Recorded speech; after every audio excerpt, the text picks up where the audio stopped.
right, so I'm actually going to try a couple of edge cases for us today in FSD 13.2.8. I want to try a couple things that are a little more difficult for FSD to do and may or may not be officially supported. Well, at least the U-turns are supported, I believe, officially, but I don't know that it's really supposed to be able to get out of the driveway. So one thing I wanted to do is get from our garage out of the driveway, down the driveway, back out. So it's a difficult driveway. It's steep, and also there's bushes on one side, so it's actually hard to see if oncoming cars are coming. So you got to be careful, and I usually like to take it at an angle. So we'll see how it actually does with that. And then the other thing I wanted to try is U-turns. So U-turns are supported. We do them all the time. I don't know if there's some particular type of U-turn that would be difficult for it to do, but we've had good luck with U-turns. Definitely needs to be looking for a good gap so you can get up to speed, not make somebody be slowing down or anything like that.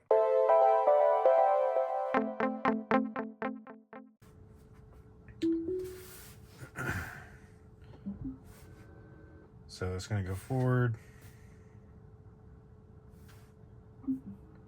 and then reverse.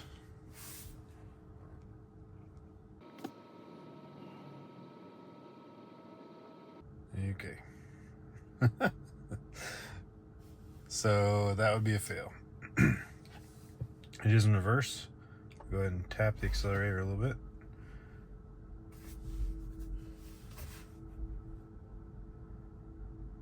Doing okay so far. Do have the trash cans to contend with here.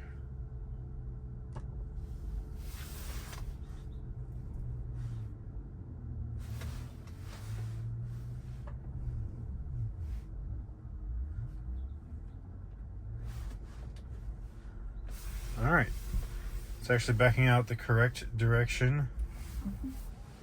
So that is good.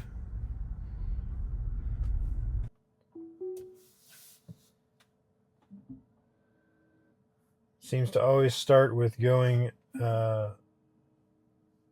in drive, so it doesn't predict which way it should go before shifting the gear. But now it goes in reverse. And so it does have a message that says some of the cameras are occluded or something like that. It often says that, although we're good. So I'm going to just press the accelerator a little bit now that we're in reverse. Just a tap to let it know, I guess, that it was good to go. But really, it should technically be able to do that.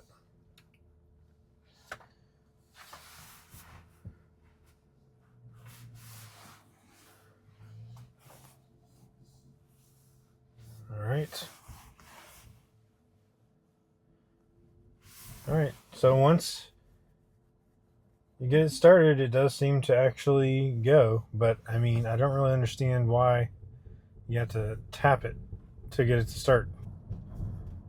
All right, so here is a little edge case. Here is doing a U-turn. It does it pretty well a lot of times, but this is a situation where it has to actually quickly get across two lanes to get into the turn lane, and then it needs to wait appropriately to do the U-turn.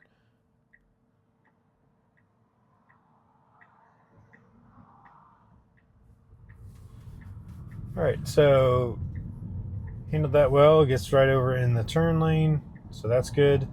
This is where we don't want to go too far forward. All right, so I'm disengaging it because we shouldn't go that far forward, because if somebody is over here on the left trying to get out, they will be confused about whether we're trying to just turn left or we're going to do a U-turn. So I'm trying not to block them in that situation. We do also have a car behind us now. He probably doesn't know whether we're doing a U-turn or not, because it doesn't necessarily look like we are. So you might expect us to go sooner than we will.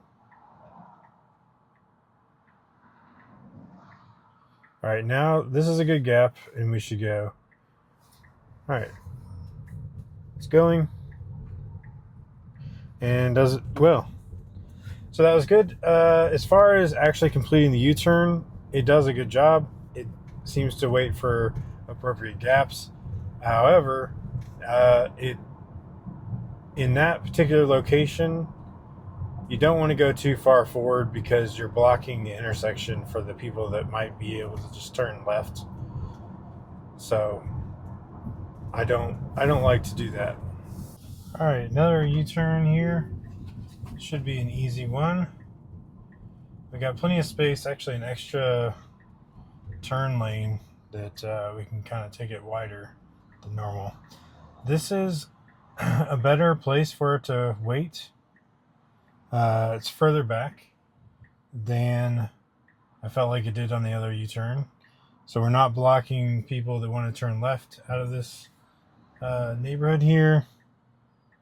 And also, it seems pretty obvious of our intent, even from people behind us, I think.